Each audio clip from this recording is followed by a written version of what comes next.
broadcasting to you from our North Catholic Studios in Cranberry Township with our first episode of our North Catholic Athletics podcast this year so far.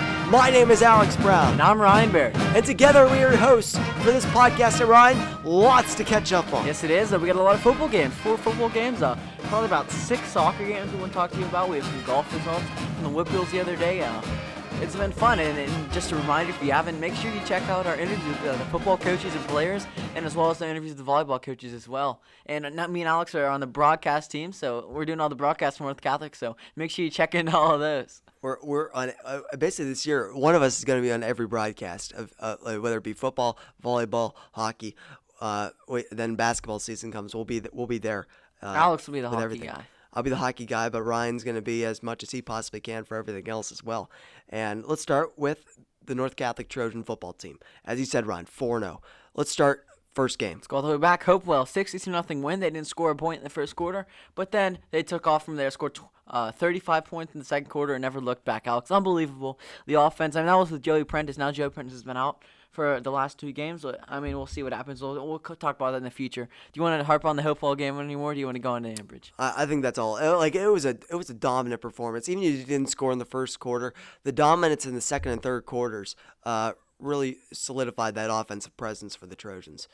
And then after that, they followed it up in another dominant shutout win against Ambridge. So they played 4 games this year, and they've only let up points in one of those games, Alex. But, the Ambridge game was dominant. That was my first ever game in the booth. It was a fun game. You did an excellent job, I add.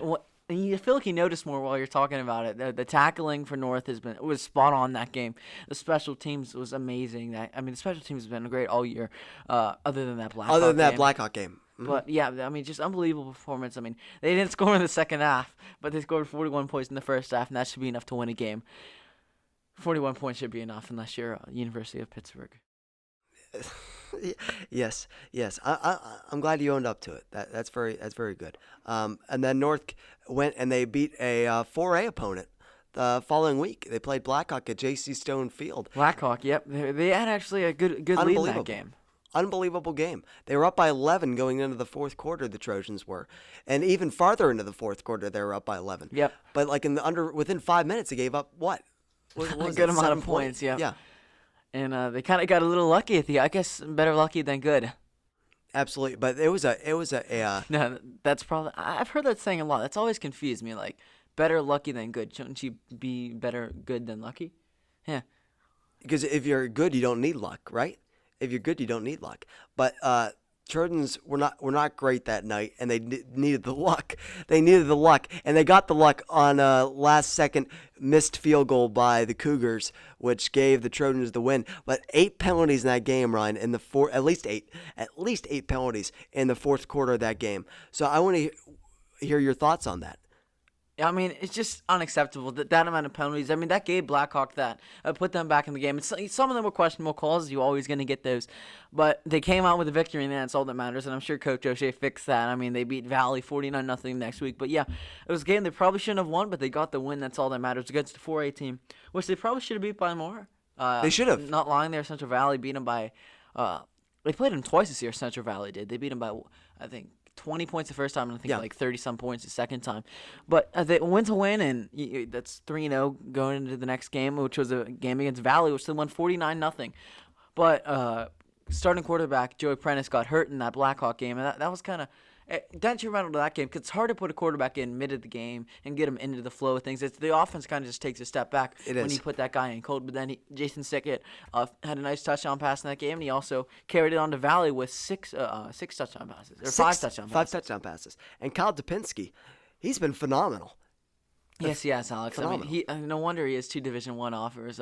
He's a great player. He's a big body. He's a wide receiver. He catches the balls and can just get those extra yards of the catch. He had a great stiff arm against Blackhawk to get a touchdown. He had a touchdown against Valley as well, a 30-yard touchdown, and another 30-yard touchdown pass. Just unbelievable. He's a great football player, Alex. Absolutely. And there's also been Chase Arrington has been a dominant force on the ground as well for the Trojans, and the transfer from Gateway, and a fantastic season for him so far as well. Yeah, he's been great this year. Some other players that have been good.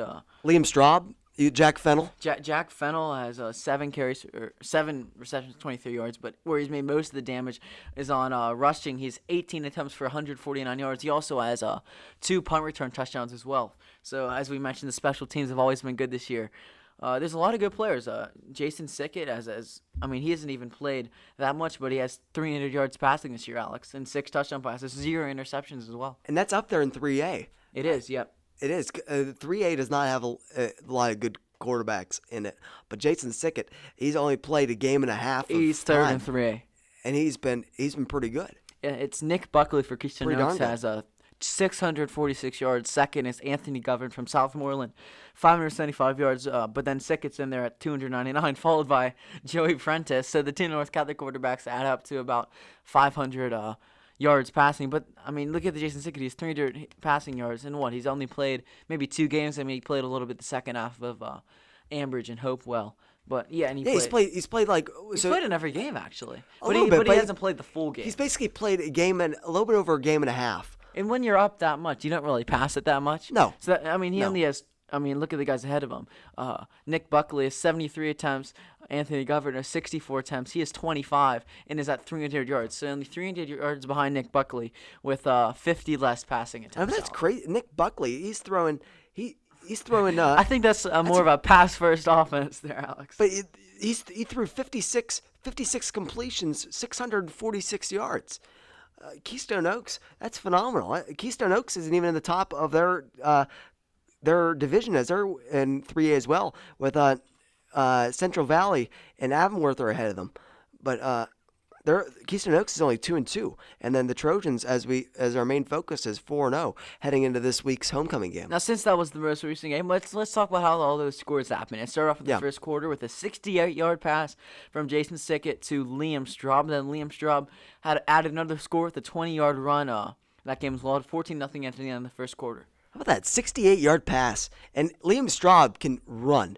The man can run, and he makes it happen once he gets in open space. You cannot give him space. And a lot of these people on this Trojans team, Jack Fennell in particular, you cannot give that man space. And then in the second quarter, a 30-yard touchdown reception from Kyle Topinski from Jason Sickett. And then he added on another 30-yard touchdown pass from Jason Sickett to make it 28-0. And then Liam Straub added his 3rd touchdown of the game, a 16-yard pass from Jason Sickett.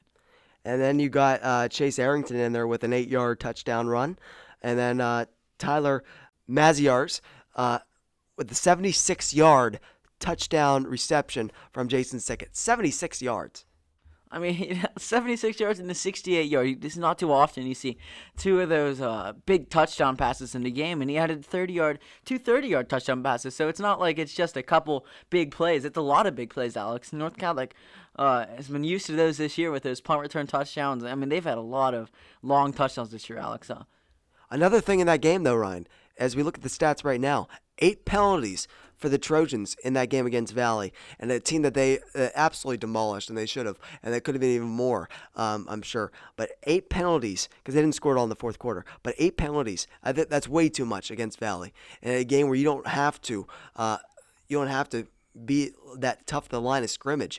That's ridiculous. 8 penalties. Tyler Primrose had a sack on defense and 5 tackles total. No other sacks in North Catholic, actually, but they had a kickoff return for 62 yards. Punt returns, 1, Jack Fennell had a 30-yard one, and Liam Straub had two punt returns as well. And don't want to leave out the kicker, Alex. Ethan Marsico was all 7 extra perfect. Points right down the middle. He was perfect. Excellent game for him, and that's been a strength as of late. It has. Points. It's hard to make this. You look at these college teams. These college teams don't even make all them a lot. NFL alone. Look at the NFL. It's kind of taken for granted because those extra points really can put you over the edge in a game. You look at a lot of teams you see losing by 1 point, then you're like, oh, you missed an extra point, and that cost them the game. So you never know when those extra points are going to come in handy, and when you have a guy that can knock them all through, that's important. This weekend, Ryan, it's the homecoming game. It'll be on the North Catholic Sports Network on this Friday, starting at 6:30. It'll be East Allegheny coming to Mars to play North Catholic. And that's going to be a big one, Ryan. It is going to be a fun game. It's going to be a great game to watch at Mars. It's an important game, probably the toughest game North has left on the schedule. East Allegheny isn't amazing, but you never know what team's going to bring. And when North Catholic is used to playing these kind of lesser opponents, maybe they can't get too comfortable. They got to come to play. Definitely against a team that you never know who they're going to be. One note, Ryan. This is from their own division, their own section, I should say. Deer Lakes, the Trojans play later in the year. That'll be on our broadcast on North Catholic Sports Network as well, in about, I think it's 3 weeks. And they beat Derry, Ryan, 50-0. It was 49-0. Who beat them? 49-0. Deer Lakes beat Derry. Really? And Deer Lakes was struggling this year. Yeah, they stink. No, another game I want to mention, or actually more about the East Allegheny. They're 2-2 this year. They have a 40-0 win over Jeanette, but then they had 2 straight losses to a 1A team, Sarah Catholic and Steel Valley. But then they beat Burrell, but Burrell is a 0-5 team this year. Or 0-4 overall. It goes down on the records as a conference win, and obviously the conference wins are the most important ones, and none will be bigger than this week against East Allegheny for North Catholic, and they're looking for a dominant performance because you want to be. They're not as the rest of the year. They're not going to be that battle tested, and you want to really show out in the games that you can against the best competition you can, and this is going to be the best competition they get throughout the rest of the year, Ron. Yes, it will. I mean, he's got to come to play every game. Be prepared to play every game. I think after that Blackhawk game, they're like, okay, we're not going to dominate every game. They want to come out and make sure they play their best every game and get sizable wins against these teams. They should get sizable wins against East Allegheny. Is no walkover, but it's a team you probably should beat by maybe 2 touchdowns. At least, yeah. But you just got to show up, start from the beginning, because East Allegheny, they can score a lot. They scored 40 points against Jeanette. So if North Catholic can get those early points and take a lead, I don't see East Allegheny catching up. You heard it here first. Trojans, Cougars on the North Catholic Sports Network on Friday. It's the homecoming game, and it's gonna be a good one. Tune in for that later in the week. Now let's move on to girls soccer. They haven't lost this year, Alex. They won their first game 4-2 against Freeport, and then 2-0 against Burrell, and then they won in conference play. In conference play, Ryan, they've only been scored on in one game. They beat Beaver Area 3-1, and that was the only game that they've been scored upon. The rest they've shut out. They've been fantastic. Yep, they won 5-0 against Oakland Catholic, and then 10-0 in their last game against Hopewell. And you think 10-0 is a bad school? Now let's move on. Yeah. Bad score. Now let's move on to the boys' team. Well, they started with a 3-0 loss to Pine Richland, but then guess what? They won 25-0, Alex, against Elwood City. Oh my gosh. 25-0. Dylan Greggs now, he had 12 goals in that game for the Trojans. He's like third nationally of all time in terms of goals per game, and like that's it's a bit much. Yeah, it's a bit much, but it's a nice stat to have. Yeah, they came up with a 3-2 win against Ambridge, and Ambridge's soccer team is probably the best sport at that school, and it's good to get a win against them. That was the second division game. Then they went against Hopewell, 3-1 win against Hopewell as well. Then they had a lost to Seton LaSalle. But Alex, guess what? We were at that game. You look at these games. They haven't lost a conference game, so the important games they're playing in conference, they haven't lost yet. So that's important, and they got to keep that going. We were at that Seton LaSalle game, Ryan, and that was a tough loss. It probably should have been a lot closer. They had a lot of chances that they couldn't convert in the first half, and then the second half was kind of controlled more by Seton LaSalle. They won, and then of course they have a 3-1 win against Freedom. I don't know if I mentioned that or not. But then after that, they have a big game against Mohawk, out of conference game, and then the biggest game of the year against the best team in the conference is Quaker Valley, Alex. That's September 23rd, 5 p.m. It's at North Catholic, so get a lot of people out to that game. It's going to be That's a big one. That's a big one. Actually coming up. What is that? That's Thursday, Alex. That's a big game against Quaker. That's probably going to be the toughest test of the year. Quakers, they were a great team last year. North Catholic actually beat them one game last year, but Quakers returning all their players. All their players. So or pretty much all their players. That's going to be a fun game. So make sure soccer teams are doing well this year, Alex. Absolutely, they have been. They've been fantastic, especially in conference play. And as long as you're good in conference play, Ryan, as we've seen throughout the teams, through this year and last year, as long as you're good in conference play, that's all you really need. If you can beat the teams that you're closest to, keep your enemies closer. You gotta keep them close to you in the standings, and they've done exactly that. And they're ahead of them. Yep. Now let's look at. Speaking of Quaker Valley, though, Ryan, the girls' team does play Quaker Valley tomorrow, which would be Wednesday the 22nd. So another Quaker Valley game for the girls, and that's a big one too.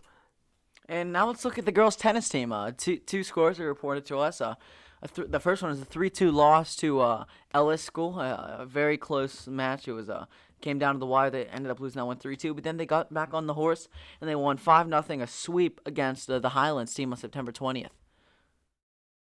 The tennis team here is at North, both the boys and the girls, they've been fantastic. They're recent teams as well, Alex. They're very recent teams. They've been really good under their coaches, and they've had a lot of young talent, doubles and singles. They've been fantastic. Yep, the girls volleyball team now, Alex. You announced one of their games, and yes, they swept that game 3-0. Can you talk a little bit about what you've seen from the girls volleyball team? The girls volleyball team, Ryan, they've been. As we've seen in the interviews, if you go back and look at the interviews, as we encouraged you to do, that we did earlier this year, about a month ago, and we talked to the coach, Coach Feder, and the players, and the word that came up a lot, Ryan, I don't know if you remember this. I'm sure you do. Family. Yeah, we're like a family, and they have each other's backs on and off the court, and they're comfortable with each other, and you can tell that on the court. Yeah, they are. I mean, those interviews, they felt so relaxed. They just talked about how they love being on the team, and it's a very team-first identity, and it shows on the court. They're winning the games, playing together. They're not dragging each other down. And they haven't lost like one you yet. see from some teams, and they support each other, and whoever's in, they know who's going to do a good job. I mean, and they've been unbelievable. I mean, every year they're going to be good because they have so much depth that they don't drop off no matter who they lose. They lost their best player, Elizabeth Fezco, last year, and now they're coming back stronger than ever. That bench, if you look at the comparison between, I was at the Carlington game last Tuesday. The Carlington bench compared to the North Catholic bench, it's night and day. The amount of support, the amount of enthusiasm that are on that North Catholic bench, it speaks volumes, and the team feeds off that enthusiasm from especially the older players to the younger players, because they've got a lot of younger players into the action, and when they start doing well, the veterans start feeling great, and they start encouraging them, and it's an incredible recipe for success. As we talked to Coach Feder about in those interviews, building a winning culture, and it starts at the very bottom. If you work your way up from the bottom, those younger grades, and you keep on getting good recruits, you keep on building talent, developing talent, then you start getting some perennial great teams. Yeah, now let's go into boys golf, Alex. They just had the Whippeals, the top 6 players on the team, boys varsity golf, and they all played at Pheasant Ridge for the Whippeal qualifiers. Ethan Ellis, Zach Cossack, Justin Contel, Tegan McTighe, Eric Schneider, and Tommy Burke all played very well, and I believe they all qualified. At least that's what I was told. I haven't got an official word, but that's what I was told this morning. So congrats to all of them. I mean, they played great at Pheasant Ridge, which is actually a home course, so a little bit of a good advantage for the Whippeals, Alex. You know that course inside and out, though, Ryan, because you're a great golfer yourself. But when you look at this, when you look at that course, how tough is it to get when under pressure to get a good round off? There's a lot of tough tee shots. You can hit out of bounds very easily on that course. Hole 5, if you miss it left out of bounds, if you miss it right out of bounds, very tight. And sometimes you just gotta just close your eyes for a couple seconds and just mentally prepare for a shot. But if it's in a tournament like that where the stakes are so high, I've never been in the Whippeals or a competition as these players have been doing this year. But it's just tough, especially when there's a lot of pressure. I mean, your body tends to freeze up sometimes. It's hard to kind of focus on the shot at hand and not looking ahead to the future. That's great. That's great insight there. And that applies to any sport. As you know, in hockey, when you get in a championship game and you get later in the game, your arms start to tense up. You start to grip the stick a little harder, and it becomes a lot tougher. And so, good on those guys qualifying for the Whippeals. That's fantastic. And let's look at the hockey team, Ryan. The hockey team starting up in about 2 weeks. The regular season play on October the 5th, and as I saw last night, I know you're on the team. You probably don't want to comment too much on the team, but you guys have a good team going. Speak about your chemistry you guys are developing right now in practice. Yeah, I mean, this team I feel like is so much more focused on the goal than last year. I feel like this year is the year that we can definitely win Penn's Cup. We have a lot of seniors. Goaltending is going to be a strength this year. Shane Hornish had an amazing game. You announced that game. So what are your takeaways from that game? Well, I took away the center depth on that team. On your team is fantastic. You got phenomenal centers. And Shane Hornish, he had 33 saves on 34 shots against Bishop Canavan in the scrimmage last night, and he was phenomenal, absolutely phenomenal. Made a lot of incredible saves, especially with the glove. And you guys on offense, the forecheck, you in particular, the wingers, and all the lines. In fact, all the wingers great forecheck. First period was a little shaky, but then you guys turned it on in the second period, and you scored four unanswered goals, winning 4-1 in that game. And it was a great performance. Yep, and the penalty kill is what we've been working on a lot in practice. I believe that was one of our strengths last night as well. And is that your favorite part of the game, being on the PK? For me, yeah, I love being on the penalty kill. Because that can turn the momentum of a game. Especially, let's say, if it's a 5-on-3. God forbid there's ever a 5-on-3 situation in a game, but there will be with these teams. But 5-on-3, when you kill off a 5-on-3, you can see it in the NHL, you can see it in any level of hockey, and you kill it off, that's a huge momentum boost to that team, isn't it, Ryan? It is. I mean, it's just like it gets the team engaged because you take that penalty, everyone's down. Then you kill that off, you get an opportunity, and everybody's back engaged in the game. It's just important to make sure you kill penalties. And we're looking forward to that season, which is coming up soon. And that's about all we got today on the podcast, right? Yeah, it was a good first one. Of course, you can always listen to the other two, which were interviews with coaches, so nothing more than that. But we're looking forward to it. We'll probably do a lot more. Maybe every week. Maybe not every week. It depends on how much content we have. We're doing a lot more. The broadcasting last year, we didn't do any of that, but we're trying to come out with as many as possible. Thank you all for listening. And remember, we're your one-stop home for everything North Catholic athletics.